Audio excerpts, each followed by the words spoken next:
Continuing from the last counseling session, cybernetic paradigm or the feedback factor. The cybernetic paradigm has its origin in cybernetics. Cybernetics is essentially the science of communication and control. The fundamental idea in cybernetics is the concept of negative feedback and its role in the purposive and adaptive behavior of system. The cybernetic paradigm finds its application in various organizational contexts, particularly in designing management control systems and information systems. According to Mason, the basic cybernetic model commences with some norm or target being set by the decision-making information system. Then action is taken under this goal. Subsequently, observations are made to measure the effect that action has on the source, and the resulting feedback is recorded in a data bank. The essential aspect of this paradigm is the feedback factor in ensuring the goal convergence of the system. In using a cybernetic paradigm for designing a control system, the following aspects should be considered. Number one, target setting. Proper targets should be set. Past data could be useful in arriving at the standards of performance and achievement. In situations where business is entirely new, based on new ideas, target setting could be based on intuitive judgment. In a knowledge economy, where businesses are based on ideas and knowledge, the traditional target setting concepts may not be relevant. Achievement performance measurement. Number two, measure the performance against the targets to assess the achievement. Three, identify deviations. Identify deviations between targets and achievements. Measure the degree or intensity of variations. Four, identifying the causes, reasons for variation. Five, use the feedback information from the cause-effect analysis of variations to take corrective action. Thus, the cybernetic paradigm provides us with a five-step framework for designing the control system in organizations. Meaning and implications of management information system. Management information system has three components: management, information, and system. Management essentially means planning and controlling operations. But such planning and controlling information has to be distinguished from data. For example, customer invoices are data only, while the inventory analysis, sales analysis, etc. are information after the same data are converted. A system essentially implies a system approach to turn data into information and integrate all systems of a business. Thus, MIS may be defined as a set of integrated, well-knit, and scientifically designed systems whereby raw data get converted into decision-based and control-oriented information and flow continuously, regularly from one end to another. A sound management information system ensures the following: right information at right time to the right person and in the right manner. Regularity in the periodicity of information flow. Information geared toward aiding managerial decisions for planning and control. Screening of all information at the point of transmission to select the relevant and reject all irrelevant details. Keeping an eye on the diverse states of management at different levels. And last one, a built-in system of link up and follow up. There are three key elements in any information flow, namely timing, degree of accuracy, and nature of defects. Timing of information is perhaps of the greatest importance in any management information system, since it is an accepted fact that information delayed is information denied. Closely linked with timing is the degree of accuracy that should be determined concerning the purpose of the proposed information and the decision that might emanate from it. The nature of details or the volume of information is also an important factor in management information system. Inadequate information and more than adequate information may both be worse than no information. What is information? That is the finished product. To one may be data, that is raw materials, to another. It all depends upon the levels and functional areas of management. For example, a detailed customer-wise outstanding analysis is information to the line management, but only data to the top management. From these data may be prepared division-wise working capital, locked up in respect of outstanding, and this may become information to the top management. It may be mentioned that management information system should be more future oriented than just an extrapolation of past data. Taking decisions based on past data alone is the same as driving a vehicle with eyes fixed on the rear view mirror. The vehicle will not achieve even reasonable speed and reach the destination in time. When management information system is future oriented, it becomes a strategy tool.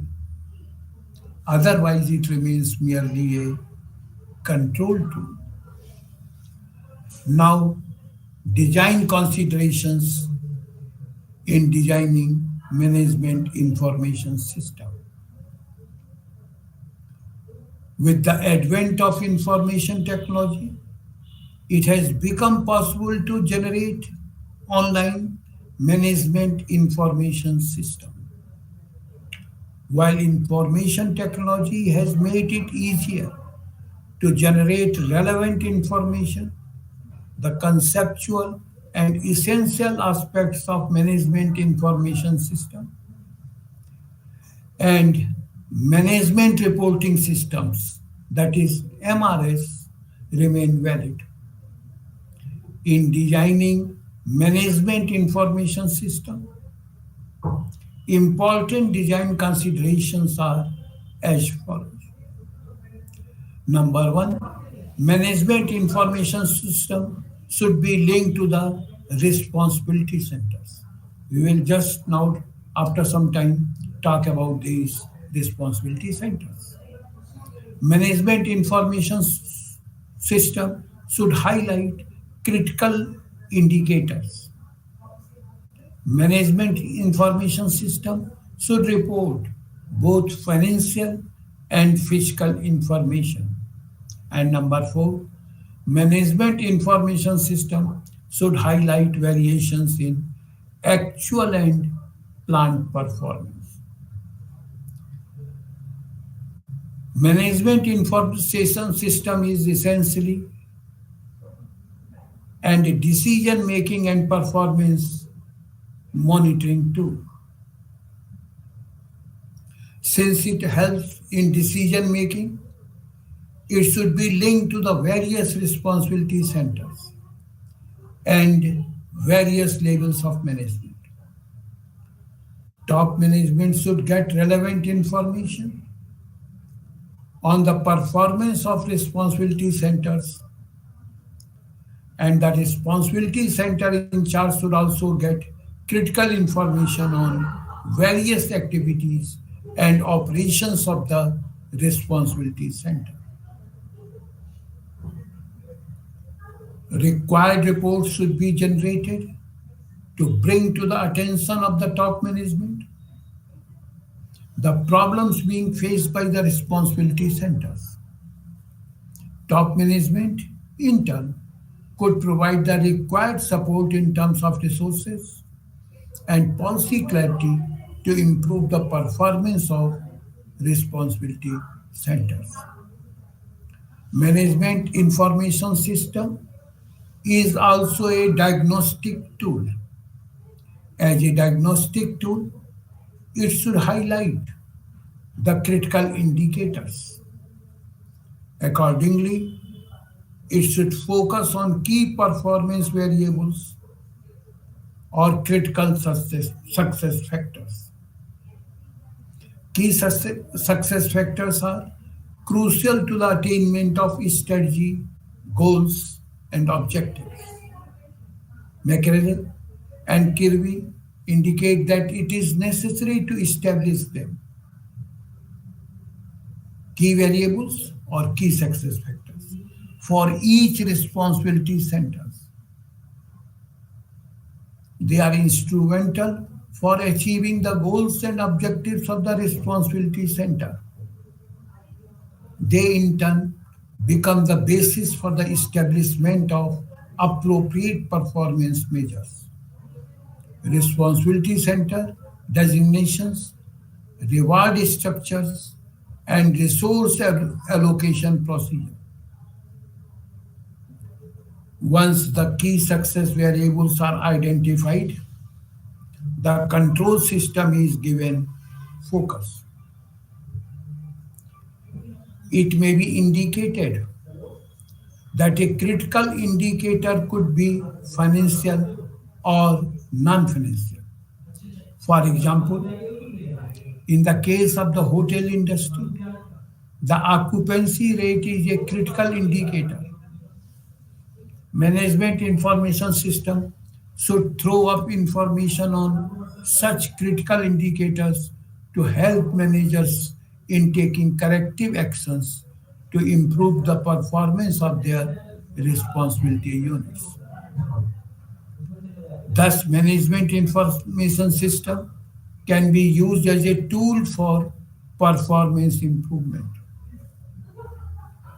For example, if the occupancy rate of a hotel is constantly low, it indicates that there is a need for a radical performance improvement through certain strategic decisions. Thus, management information system is not just a management control tool, but also has a strategic relevance. Management information system and total knowledge management, TKM. Knowledge management has emerged as a new managerial tool. At the conceptual level, management information system still retains its attractiveness because it draws our attention to the critical success factors and helps us in taking corrective actions.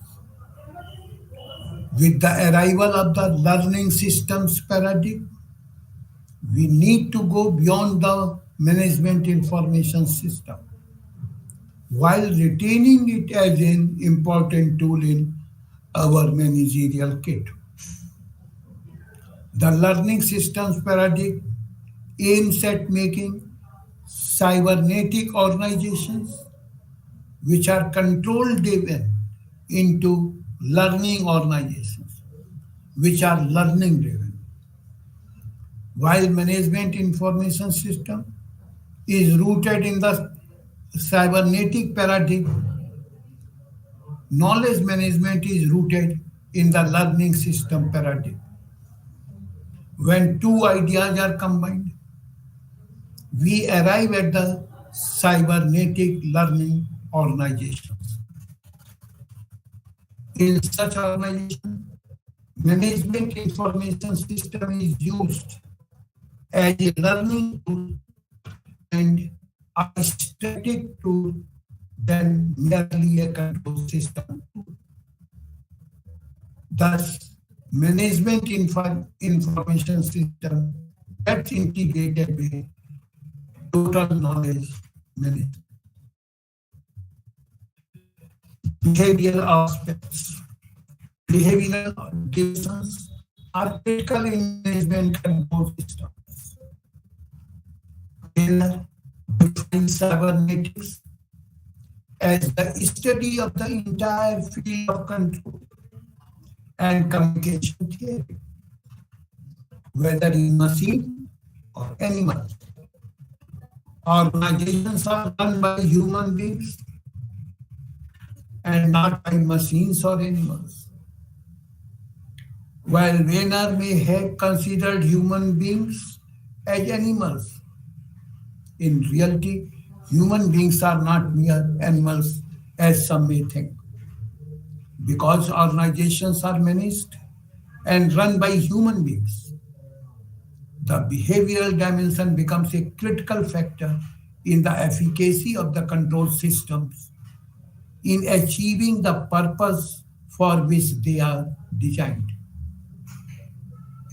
The basic idea of studying behavioral aspects in the context of management control system is to create conditions for ensuring goal congruence between individuals' goals and organizational goals.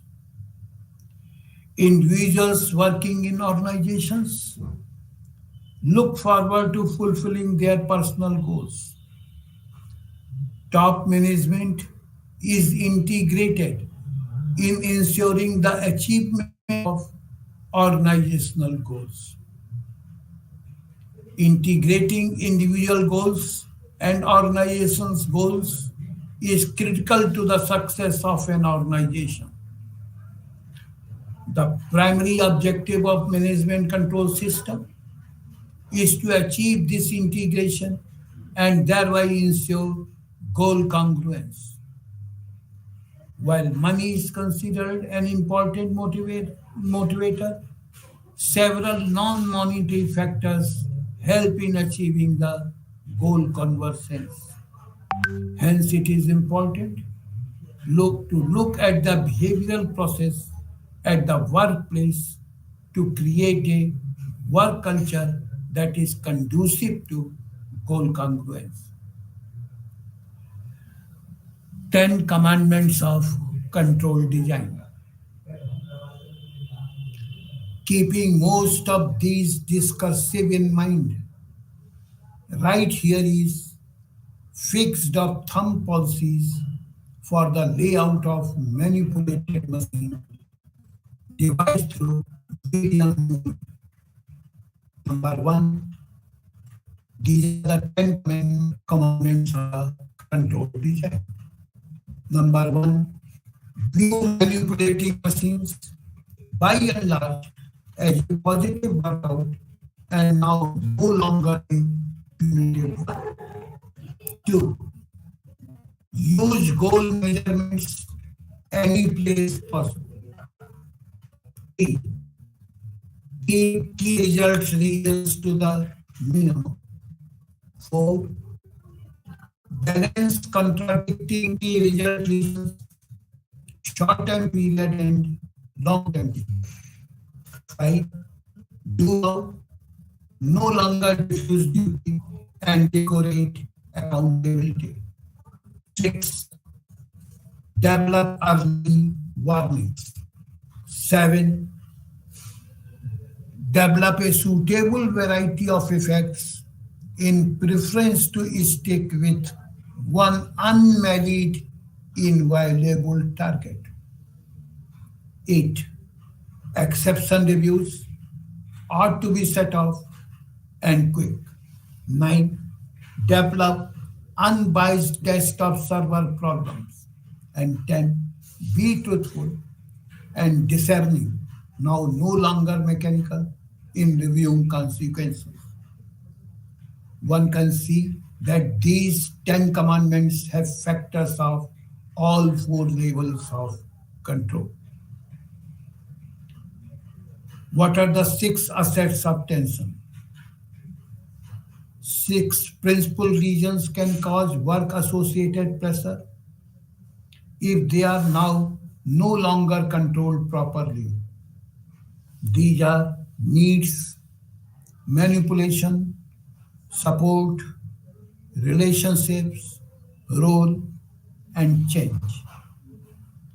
For example, people might be additionally say that they are not capable of addressing the needs in their jobs. Now, second part of today counseling, management control structure.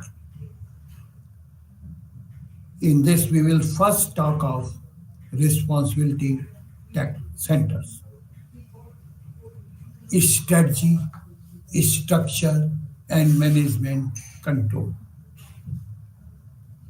A strategy lays down the general directions in which an organization plans to move to attain its goals. Every well managed organization has one or more strategies, although in some cases they may not be explicitly stated. A firm develops, or we may say a firm should develop its strategies by matching its core competencies with industrial opportunities. Strategy in general determines the organization structure of the firm. Single industry firms tend to be functionally organized and have functional structures. They are at the one extreme of the continuum,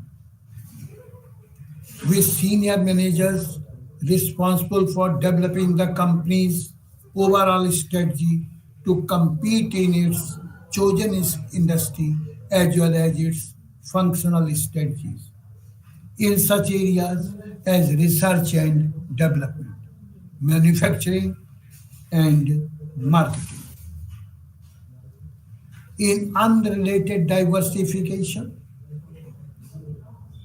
which is at the other extreme of the continuum, the firm is organized into relatively autonomous or sometimes semi-autonomous business units established on the basis of various industries or sometimes industry groups of products they are in.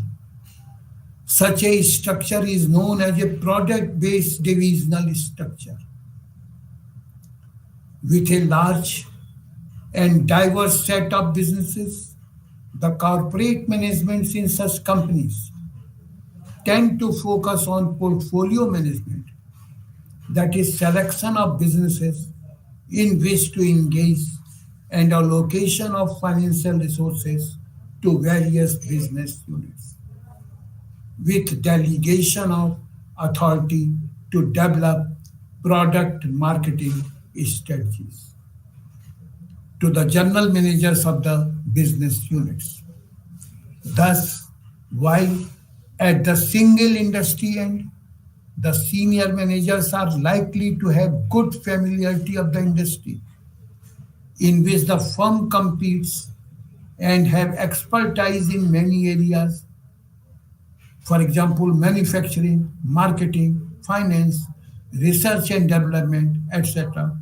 The corporate managements in highly diversified companies, also called conglomerates, may not have familiarity with the competitive situation of various industries, not to speak of the expertise in the matters of such industries.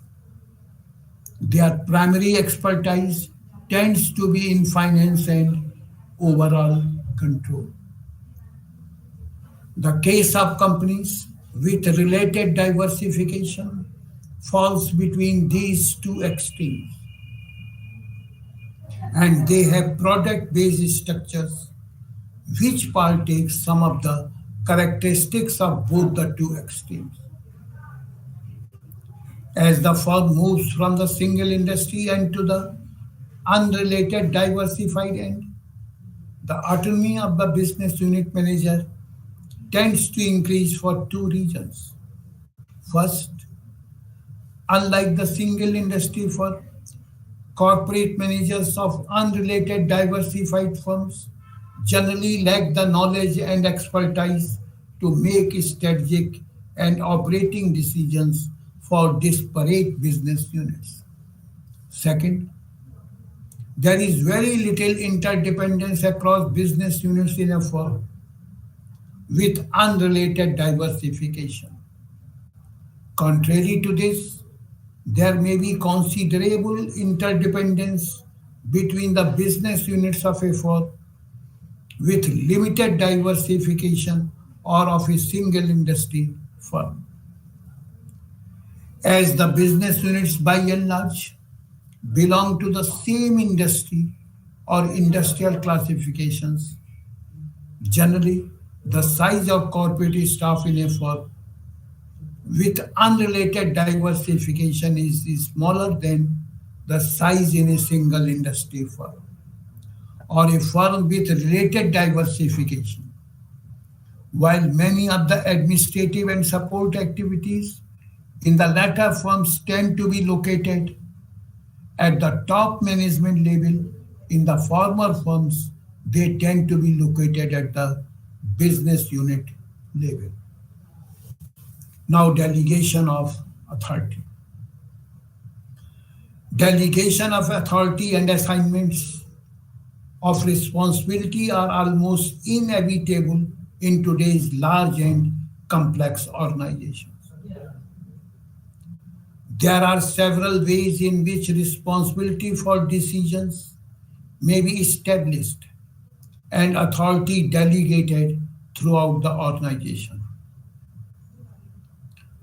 Responsibilities may be established by functional areas, production, marketing, finance, etc., or by geographical basis, countries, region, etc., or by products, refrigerators, air conditioner, home appliances, computer components, etc. In large organizations, the responsibilities may be divided on basis of one of these functional areas. Accountability involves ownership for any variation or gaps in not meeting the expectations. The most important thing in this is that accountability cannot be delegated. Though a manager may delegate his task to his subordinate, the accountability to complete the task per guidelines within the defined timeline still lies with the manager. Any deviations or shortfalls, the manager is answerable to his superiors. Now, Responsibility accounting. Responsibility accounting is a system which recognizes various responsibility or decision centers within the organization and traces cost, revenues, or and resources to individual managers who are primarily responsible for making decisions about them. The various responsibility centers that could be established are: number one, cost centers, which could either be engineered cost centers or discretionary cost centers. Number two, revenue centers. Number three, profit centers. And number four, investment centers. We will discuss all these centers just now. In responsibility accounting, the accounting system is designed or tailored in such a way that first it traces the inputs, outputs, and resources. Inputs, that is cost; outputs, that is revenue; and resources, that is assets, to the managers who are primarily responsible for their decision. Second, the process yields a measurement of the financial effects of the activities that the managers are responsible for. And third, it provides meaningful feedback to the segment managers, enabling self control by comparing actual performance with the plans formulated. Responsibility accounting requires a specific and precise recognition of the individual areas of responsibility specified by the firm's organization structure. Responsibility accounting, in essence, is a communication system which is designed to aid an enterprise in achieving its cost and profit goals. Within this communication system, extreme care must be taken to make sure that planning and measurement revolve around the areas of responsibility. The responsibility accounting approach makes possible the operation of a good budget system. No budget system can be fully effective unless it is built around the basic philosophy that each responsible individual in an organization must feel that the budget is his budget and not something imposed upon him which he might feel is unrealistic and unworkable. Unless he feels that it is his budget, he will make only a superficial attempt to live within it or achieve what is expected. For modern multi-product business enterprises, a simple and straightforward system is necessary for corporate survival and growth. In response to the needs of such business enterprises, the management system that have been developed rests on three principal elements. Number one, delegation to successive lower organization levels, the responsibility for specific goals which are necessary to achieve the objectives of enterprise. Number two, motivation of management in charge of each operating unit to perform in accordance with the established goals. And number three, measurement of the progress of efforts towards achieving the specified goals. These three principal elements, delegation, motivation, and measurement, are necessary for the modern multi-product business enterprises. Organizational structure. The backbone of any Responsibility accounting system is the organization chart. Three fundamental steps must be taken in order to have an effective responsibility accounting system that will meet the needs of a decentralized organization. Number one, responsibility for all revenues and costs must be assigned to individuals in the organization. Number two, a structure of accounting for revenues and costs must be put in place which will capture and accumulate these items according to the organizational responsibilities as assigned.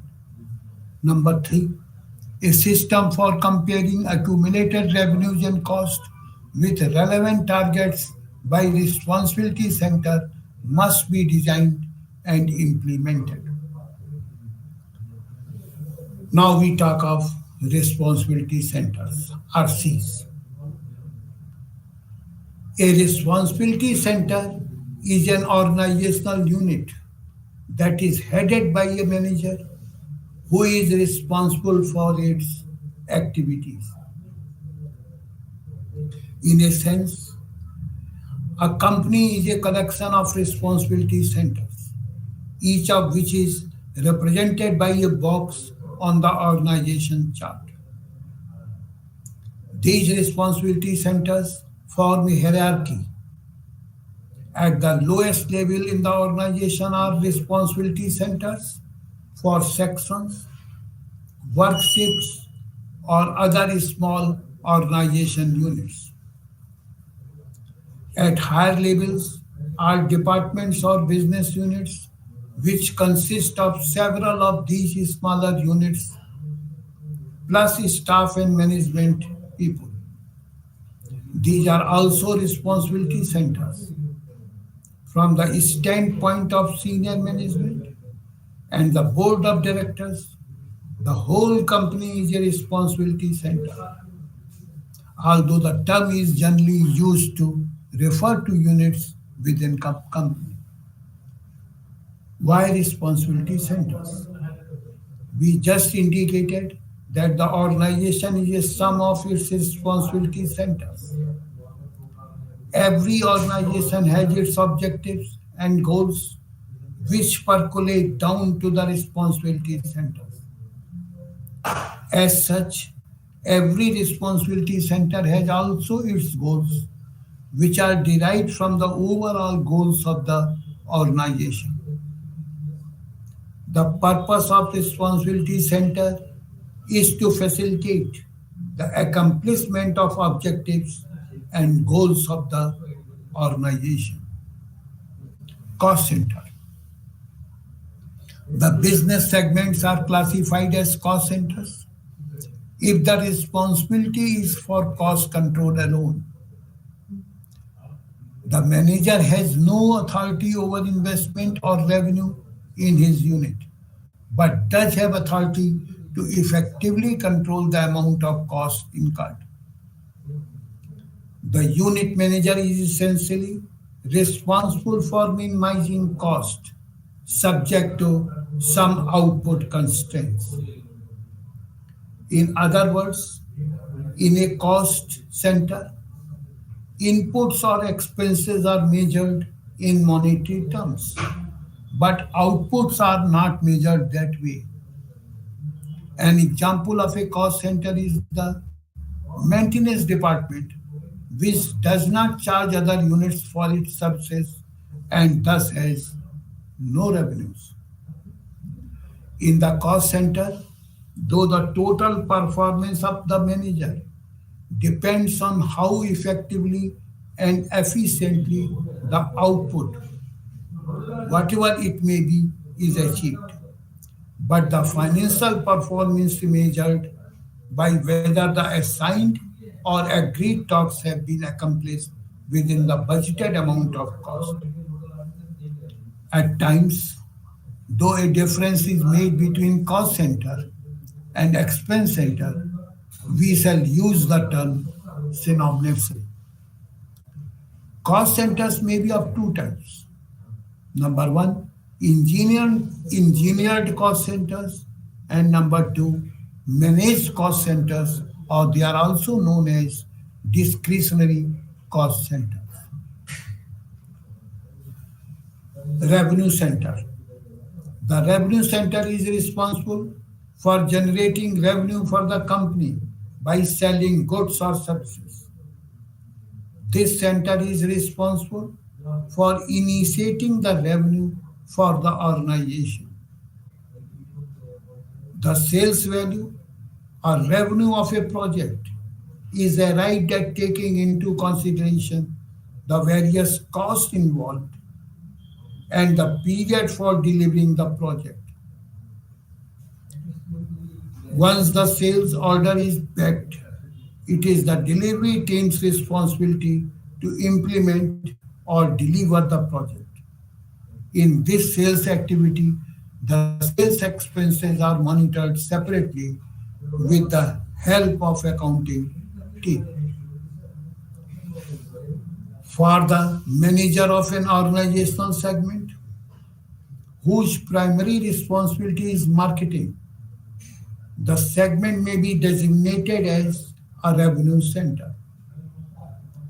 The marketing department is an example of a revenue center whose outputs are measured in terms of sales revenue, along with a primary responsibility for producing target revenue. A revenue center often has an additional responsibility for controlling marketing expenses. The focal points of revenue control are: number one, sales volume of units of product; number two, product price. For certain marketing segments, the authority to fix prices may not be delegated. And number three, the proportion or mix in which the various products of the company are sold. A revenue center manager would be concerned with things like market share, marketing expenses, advertisement and market research, customer relationship, average collection period, delivery schedules, travel and entertainment, training and motivation of the sales force, etc.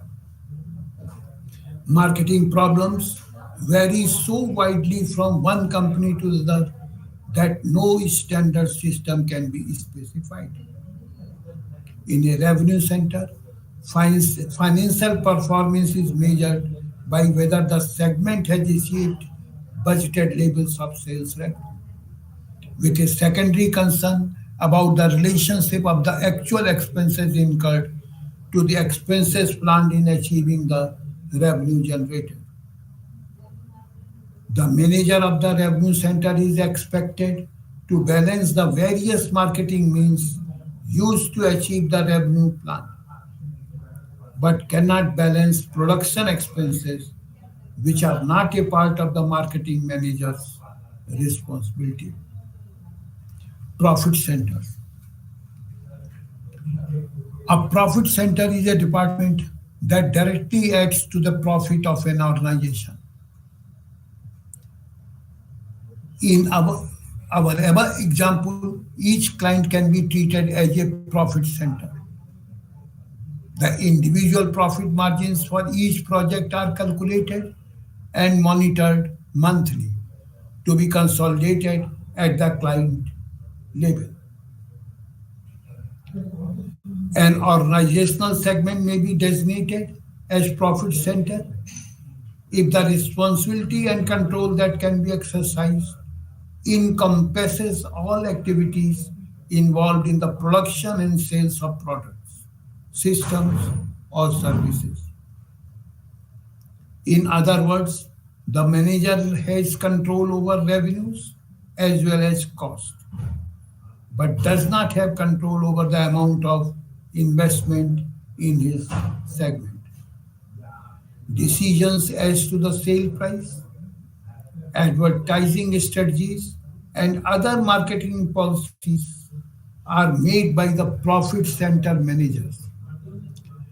Decisions as to which investment projects are accepted in his profit center, however, are made by top management, perhaps by a central committee. In profit center, financial performance is measured by whether it has achieved its budgeted profit. It needs to be clarified that, as is always the case, the total job of the manager will include financial and other measures of performance. The manager might be expected to maintain the morale of the workforce, sustain a research program, carry out market research, properly maintain buildings and equipment, and be responsive to the needs of the communities in which employees reside, etc. Relevant measures have to be evolved or established for all these other aspects of managerial performance. But the measure of financial performance will be whether the budgeted levels of profit were achieved. Investment center. Investment centers are a part of the responsible center involved in utilizing the capital directly to contribute to the profits of the organization. Different responsibility centers are responsible for different outcomes, and the evaluation parameters for each of them vary. For example, in an IT organization such as TCS, sometimes to break through in a new geographical location, which may be a country, they may accept a project at lower revenues that do not meet the profit margin target, say 30%. Even with a small margin, say 5%, the management may decide to go ahead with this project, keeping in view the future benefits of bagging more orders depending on client satisfaction. The investment ratios, profit versus total investment, are calculated for each project and then aggregated at the client level. Establishment of responsibility centers. Various responsibility centers, cost, investment, etc., we will be discussing in today's counseling as well as in the next counseling. Establishment of responsibility centers in an organization is not an easy task. It must be carefully planned and executed. Some of the major steps involved in the process can be described as follows.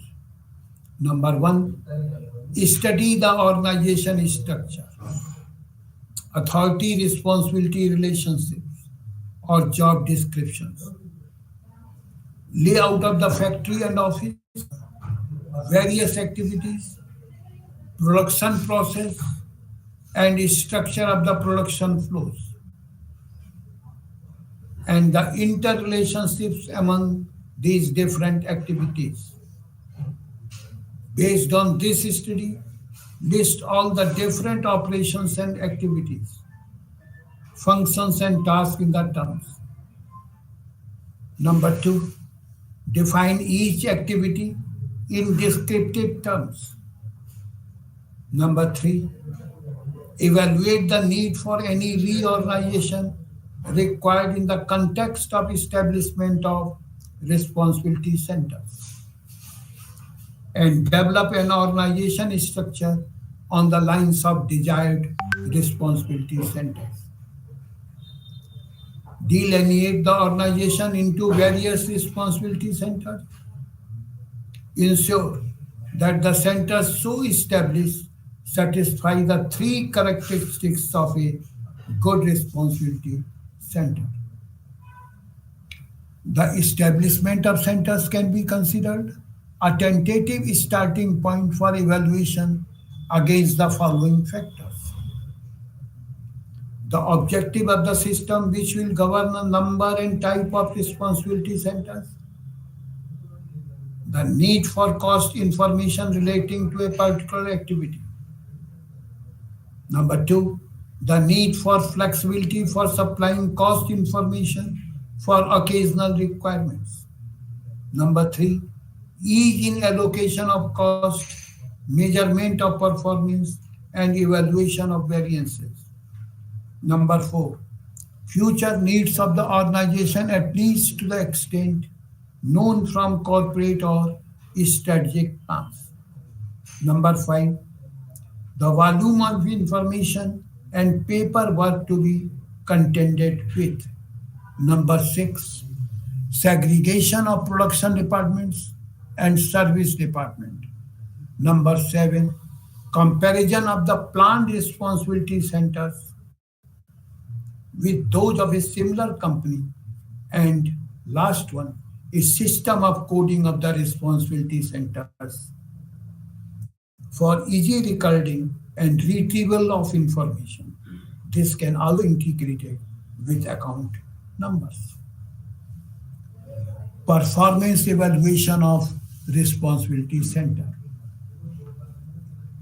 After assigning the necessary authority and responsibility to individuals at different centers, it becomes quite necessary to undertake evaluation of their performance. Any performance evaluation has to be done taking into account the objective set as well as the predetermined criteria set for them. The objectives may be different for different responsibility centers. For example, for expense center, it would be minimizing cost. For revenue center, it would be maximizing sales revenue. For the profit center, it would be maximizing profits, and for investment, it would be maximizing return on investment.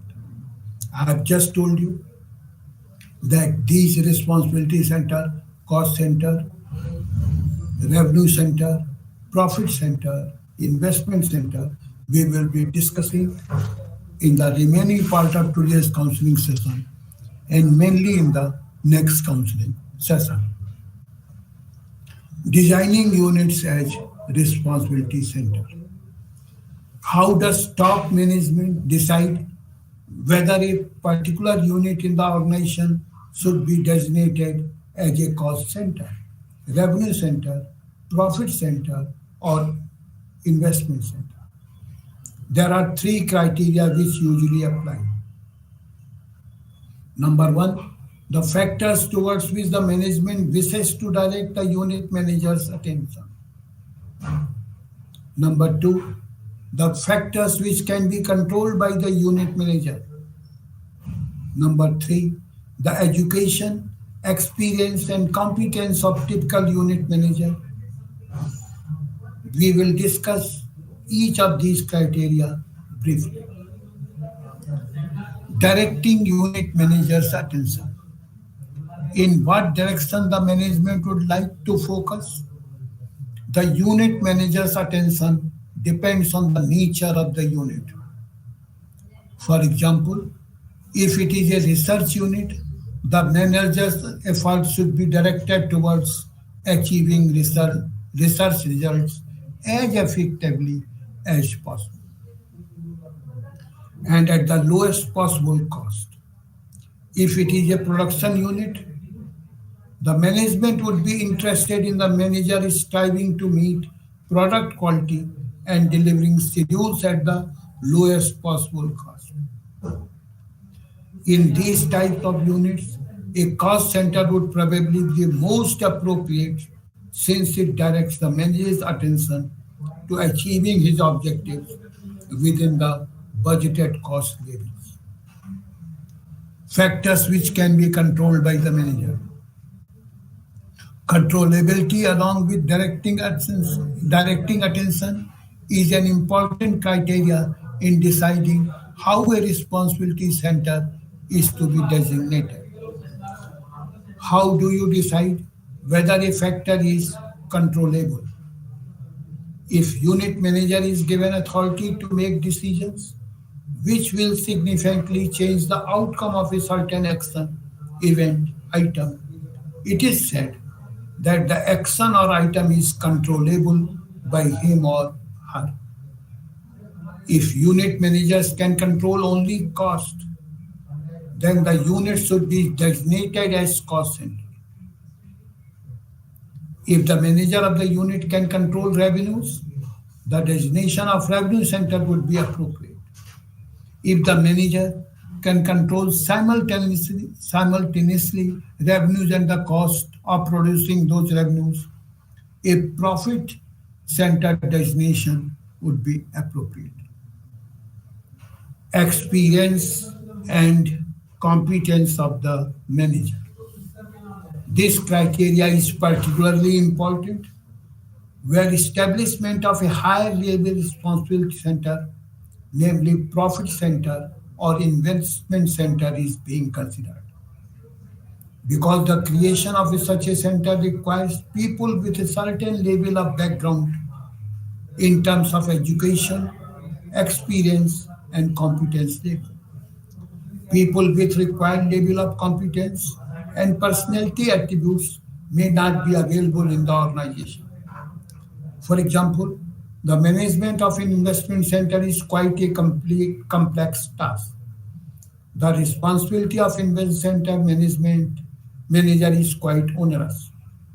In an investment center, the manager would normally control cost, revenues, and assets level.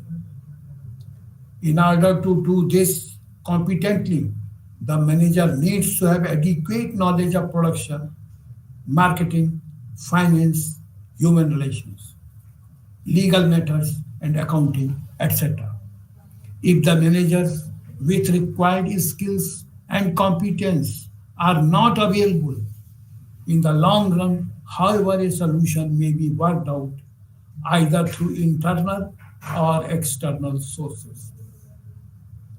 The higher level management may decide to retain the authority to make capital expenditure decisions to itself, or they may like to have a centralized system. Management by exception. Management by exception is based on the premise that most of an enterprise activities proceed according to plan. Since managers rarely have enough time, they would like to concentrate their efforts in areas where improvements are most likely. If a plan is well run, the most fertile areas for significant improvements lie in the deviation from or exceptions to the plan. A reporting system based on the concept of management by exception assists the managers in allocating time. Reports should show deviations of actual results from the budgeted results. Variances, their meaning and significance. Variances are the major output of the responsibility accounting system. What managers are supposed to do when they receive reports containing variances? The following sequence, though not necessarily all the steps at all the times, can be helpful in their division to react. Number one, determine whether the variance is significant. Number two, if it is significant, investigate to discover the events which cause the variance. Number three, depending on the cause, take action to change future operating conditions or to replan with a resulting change in the standard or budget so that this variance will not reoccur from the same cause in future unless the corrective action was ineffective. That's all. Namaskar. We will discuss all the responsibility centers in the next counseling. Thank you.